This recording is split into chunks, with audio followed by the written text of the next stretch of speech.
Nesta edição, a entrevista é com Pedro Machado, da Associação de Engenheiros e Arquitetos de Metrô. E a reportagem da semana é sobre a eleição do Sindicato dos Engenheiros do Estado de São Paulo. Veja agora a sessão no ponto.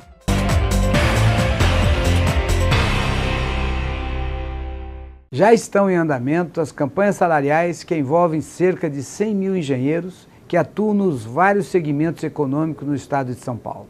Comandados pelos sindicatos de engenheiros do estado de São Paulo, acontecerão os processos de negociações coletivas junto às empresas, os sindicatos patronais, para obter garantia de emprego, reajuste salarial, aumento real e benefícios à categoria.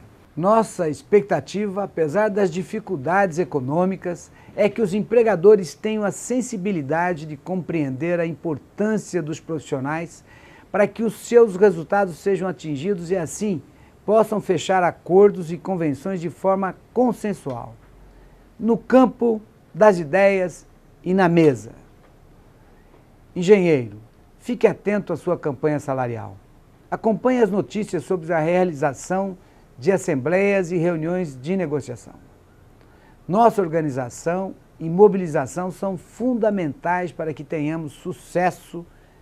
Participe!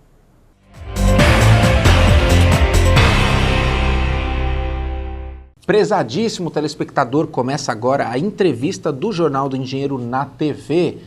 Vamos falar sobre uma categoria importante da engenharia que nos ajuda aí nas grandes cidades, especialmente São Paulo, a o ir e vir da sociedade. Eu falo da Associação dos Engenheiros e Arquitetos de Metrô, a EAMESP, e nós vamos conhecer um pouco da história, das lutas, conquistas desta categoria por meio do seu presidente, Pedro Armante Carneiro Machado, que foi eleito para o triênio 2017-2019 ao final do ano passado, e é uma honra recebê-lo aqui no seu sindicato. Prazer recebê-lo aqui. O prazer é todo meu, muito obrigado. Eu agradeço a oportunidade de estar aqui agora conversando com você. Pedro, o que é a EAMESP no sentido de tanto a parte histórica, como surgiu, e como se dá hoje a integração dela com essas duas categorias importantes, engenheiros e arquitetos, que ajudam no ir e vir da nossa população?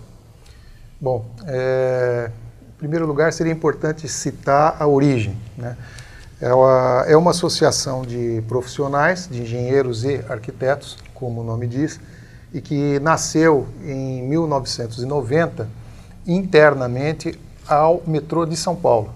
Então, quando nasceu, ela tinha um objetivo eminentemente técnico, que era o de promover o intercâmbio e o aperfeiçoamento técnico, profissional de seus membros. Nasceu com este objetivo.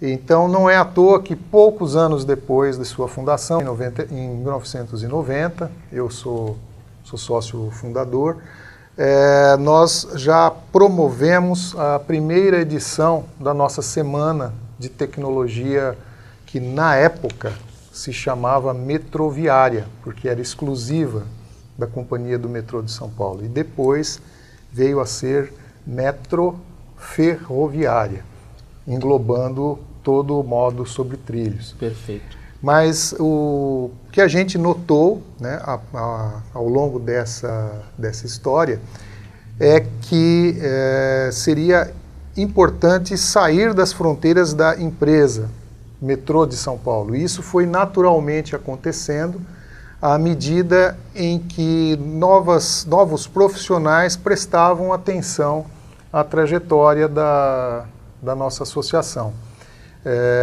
Primeiramente, nós fizemos um convênio de cooperação com uma associação congênere, que é a Associação de Engenheiros da Estrada de Ferro Santos da Jundiaí, é uma associação centenária, e hoje ela abriga os engenheiros da CPTM. Então nós fizemos uma cooperação com eles para que eles pudessem frequentar as nossas atividades associativas e vice-versa. E depois, num segundo momento, foi a hora da gente abrir para, primeiro, que outros profissionais pudessem se associar. Eu digo economistas, administradores, outros profissionais que tivessem interesse no setor de metrôs ou no setor de ferrovias, ainda que não associados plenos, porque como nós temos direito a nós voto, temos eleição. direito a voto, e não só isso, a gente tem uma vinculação com os conselhos profissionais, temos vinculação Perfeito. com o CREA e com o CAL, são vinculações institucionais, por isso os associados plenos ou são arquitetos ou são engenheiros. Mas neste momento, né, onde se atingia essa aproximação com o CREA, na época era somente o CREA, o CAL nem existia ainda, né? Os engenheiros e os arquitetos estavam à época no mesmo conselho profissional. Foi o momento que a gente fez uma reforma estatutária, não me lembro bem em que ano, e a partir dali ela passou, o nome da associação mudou, como vocês veem, né? A Associação de Engenheiros e Arquitetos de Metrô. Quando ela nasceu, ela era do metrô. Perfeito. E nessa mudança estatutária passou a ser de metrô, e aí vieram associados de outras empresas de metrô. Nós temos associados no metrô do Rio de Janeiro, no metrô do Distrito Federal, metrô de Fortaleza, Belo Horizonte, em vários locais, e não só metrôs, mas também empresas que trabalham com o setor metroferroviário, empresas de consultoria, fabricantes de equipamentos ferroviários, enfim, é um arco de pertença setorial, não é só da empresa metrô. Então a abrangência de vocês acaba sendo nacional. Nacional, exatamente. E nesse ínterim, Pedro, quais são então os principais objetivos, missão, nesse âmbito de cuidar do transporte nacional, transporte sobre trilhos, mais especificamente o metrô? Perfeito. Como eu te disse, a partir dessa abertura, houve também um alargamento de escopo. A gente percebeu que, além do intercâmbio tecnológico, do intercâmbio profissional, do estabelecimento de networking, que é como se diz hoje em dia, né? E tudo isso é muito importante e, de fato, a nossa atividade principal, nossa atividade central continua sendo a Semana de Tecnologia Metroferroviária. Depois falo um pouco mais sobre isso. Mas a gente percebeu que era muito importante uma defesa, uma atividade de promoção do modo metrô e do modo ferrovia, ou seja, do modo transporte sobre trilho, como a gente costuma dizer, num nível também de política pública, no sentido de obter prioridades para investimentos no modo trilho. Mais recentemente, a nossa associação não se limita somente ao transporte de passageiro, mas nós também nos envolvemos com o transporte ferroviário de carga, porque a gente vê o modo trilho como um todo, seja na área urbana ou seja na área interurbana, onde há o transporte de carga. O que a gente defende é que o trilho traz maior racionalidade, e em trazendo maior racionalidade, ele traz o desenvolvimento, seja no urbano, seja no interurbano, quando a gente fala nível de crescimento econômico e aumento da riqueza, etc. Perfeito. Bom, neste primeiro bloco a gente entendeu um pouco os aspectos históricos da IAMESP, e também qual é a sua missão. E eu quero já deixar uma pergunta no ar para o próximo bloco, porque a gente agora quer saber o que de prático a IAMESP tem feito ao longo dos anos para resolver os principais desafios na defesa do profissional que atua no transporte sobre trilhos, ok? A gente volta daqui a pouquinho, você não pode sair daí.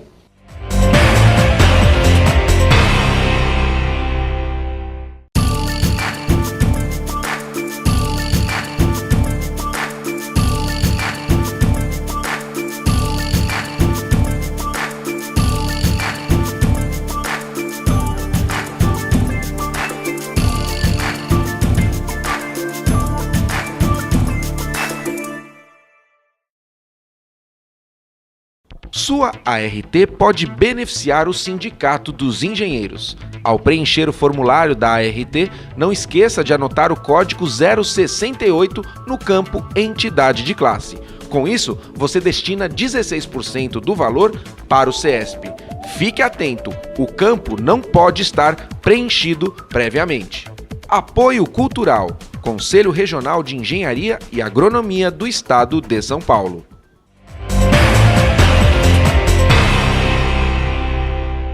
Estamos de volta na entrevista do Jornal do Engenheiro, falando de uma categoria importante, os engenheiros, e claro, outra categoria importantíssima, os arquitetos que atuam sobre os trilhos, o desafio do ir e vir nas grandes cidades. Eu converso hoje com o presidente da EAMESP, que é a Associação dos Engenheiros e Arquitetos de Metrô, é o Pedro Armante Carneiro Machado.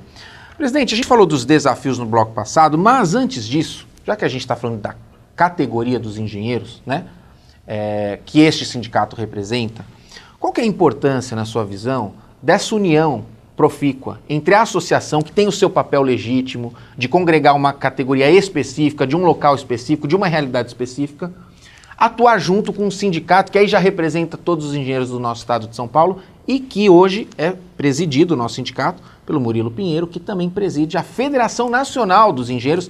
Está aí a magnitude de São Paulo em relação ao Brasil. Bom, eu agradeço até que você fez essa pergunta, porque essa cooperação e essa união, ela faz e sempre fez o maior sentido. Não custa lembrar, né, que um dos diretores saudosos do Sindicato dos Engenheiros foi o Laerte Matias, que faleceu há um tempo atrás num triste acidente automobilístico, mas que deixou profundas marcas, né, nesta nossa cooperação. O Laerte foi se não me engano, foi o segundo presidente da nossa associação, da nossa EAMESP, e foi também diretor, né, como eu falei, do Sindicato dos Engenheiros durante muitos anos, até o seu falecimento.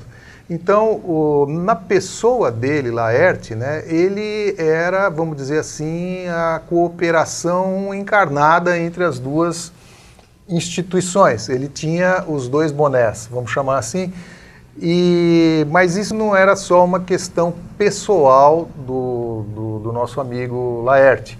É porque os objetivos da nossa associação têm muito a ver com os objetivos do Sindicato dos Engenheiros, enquanto defesa da profissão do engenheiro, enquanto aprimoramento profissional. Não é à toa também que a posse da minha gestão atual, não é à toa que ela foi realizada no auditório do Sindicato dos Engenheiros, aqui em São Paulo, né? Foi realizada lá porque também fazia todo sentido fazer nesse local, frisando essa cooperação.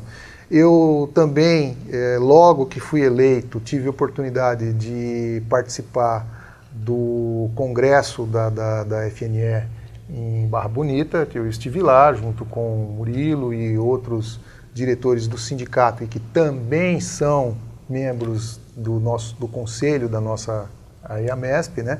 De forma que a gente esteve sempre unido nessas questões muito importantes, sempre junto com o Sindicato de Engenheiros, também estivemos juntos no Conselho das Cidades, né? Agora ele não está muito ativo, mas estivemos lá sempre juntos, e em outras grandes questões, sempre pensando em defender a tecnologia, defender a inovação, defender o aprimoramento profissional dos engenheiros. Isso sempre foi uma coisa muito importante que tem todo sentido. Presidente, avançando na questão já apresentada, na sua opinião, qual que é o desafio ou os desafios maiores que podemos destacar destes trabalhadores, engenheiros, arquitetos em relação ao transporte sobre trilhos no nosso país? Eu vou falar de um desafio que é comum a todos, né? Hoje o grande desafio é o aprimoramento profissional para você ter, eu não digo nem empregabilidade, mas ter como prestar cada vez mais um melhor serviço e ficar dentro do mercado, né? Nós não sabemos, o engenheiro principalmente, cada vez é mais comum a figura do PJ, né? Que todo mundo fala aí, então não cabe aqui discutir o que é certo e o que é errado, mas a pessoa, o profissional tem que estar cada vez mais capacitado, porque aí ele vale no mercado e consegue trabalho. Vamos falar de um jeito mais simples. A nossa associação nasceu num contexto que era só interna ao metrô de São Paulo. Agora, nós estamos passando por uma circunstância que eu diria, nos próximos anos, aí, nós estaremos num cenário aqui na região metropolitana de São Paulo de vários concessionários que vão operar metrô, transporte urbano sobre trilhos. Hoje já temos 3, Metrô de São Paulo, Companhia do Metrô de São Paulo, a CPTM e a Via 4. Deixe só, a Via 4 é privada. Sim, é isso, concessionário, né? Privado. Tá. Esses outros 2 últimos são públicos. Mas em breve teremos a MOVE, que será a concessionária da linha 6, teremos um concessionário para a linha 18 e teremos também, ao que tudo indica, um novo concessionário para a linha 5, que está com um processo de licitação da concessão previsto para acontecer proximamente. Isso muda então, tudo, né? Nesse novo cenário, nós teremos vários operadores e a nossa associação precisa ter associados em todos estes operadores. Do contrário, a nossa associação se tornará fraca e não servirá para nada, porque ela precisa congregar todo esse grupo de profissionais de forma que eles vejam valor na associação e, ao mesmo tempo, a associação expanda e se fortaleça. Tá? Então, esse é um grande desafio e a gente pretende investir, sim, nisso, nessa abertura, digamos assim, de fronteiras. E esse e outros desafios serão debatidos na 23ª Semana de Tecnologia Metroferroviária? Claro que sim. O nosso evento, foi bom você tocar nele, né? Ele é hoje, já é de algum tempo, o carro-chefe da nossa associação. Nós partiremos esse ano para a 23ª edição, será a 23ª Semana de Tecnologia Metroferroviária, eu faço questão de frisar isso, porque nós não nos atemos somente ao transporte ferroviário urbano. A gente está também com o ferroviário de longo percurso e também com a carga. Tudo que é trilho nos interessa. O evento é muito grande, ele tem 3 dias e meio. Na tarde do primeiro dia tem uma premiação para os melhores trabalhos inscritos. Depois se seguem no auditório principal uma sequência de 13 mesas redondas, e em 3 dias consecutivos, e em 3 salas paralelas, mais de 60 trabalhos técnicos de autoria dos profissionais que os inscrevem no evento. Então é um grande congresso, vem gente de fora para participar, tem painel da Associação Latino-Americana de Metrôs, e tem também conferências internacionais na abertura do evento, uma com foco mais de metrô e urbano, outra com foco mais de carga e interurbano. Então, veja que é um panorama muito grande e que a gente faz questão de dizer, é o único que tem 23 edições anuais ininterruptas, né? E que tem a qualidade que não somos nós que dizemos, são os outros que dizem que a qualidade deste evento é muito boa. Então a programação é muito grande, você tem o ponto de vista do poder público, do governo, o ponto de vista dos empresários, o ponto de vista do profissional, é uma grande riqueza, e uma grande riqueza de profissionais também. Perfeito. Acontecerá em setembro, que data? Em setembro, de 19 a 22 de setembro, no campus da Unip, na Rua Vergueiro, aquele que fica quase em frente ao centro de controle do metrô de São Paulo. Eu convido a todos a estarem com a gente lá encostadinho à Estação Paraíso, uma quadra de distância. Então, ótimo.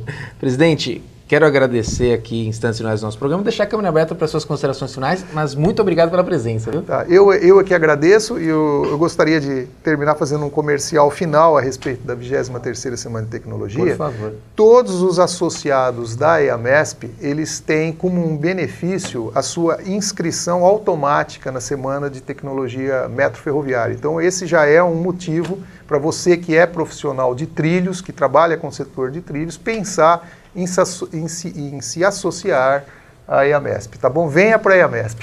Legítimo! E você pode ter mais informações www.aeamesp.org.br. Presidente, obrigado, viu? Eu que agradeço, obrigado.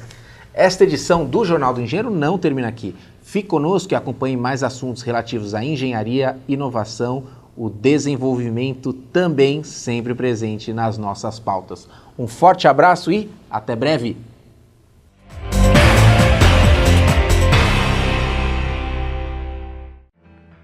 Os profissionais associados ao Sindicato dos Engenheiros do Estado de São Paulo concluíram dia 10 de abril o pleito que elegeu a diretoria para a gestão de 2018-2021. O processo de eleição durou 4 dias e obteve 14.500 votos. A chapa única inscrita Trabalho, Integração, Compromisso, encabeçada pelo atual presidente Murilo Pinheiro, obteve vitória com mais de 96% dos votos. O presidente da comissão eleitoral, Francisco Carlos Castro Rodrigues Neto, diz estar satisfeito com a votação. A eleição oficialmente terminada, apuração na tela com 14.500 votos, é uma participação bastante significativa dos profissionais, isso deixa a nossa diretoria com uma responsabilidade muito grande para esse quadriênio que vem pela frente. Mas é uma responsabilidade boa, é uma responsabilidade que a diretoria quer ter. Então, esse resultado é um sucesso do trabalho que vem sendo feito. A praticidade do voto pela internet garantiu a maior participação dos associados. Eu, em casa, recebi a senha, votei, não tive problema nenhum.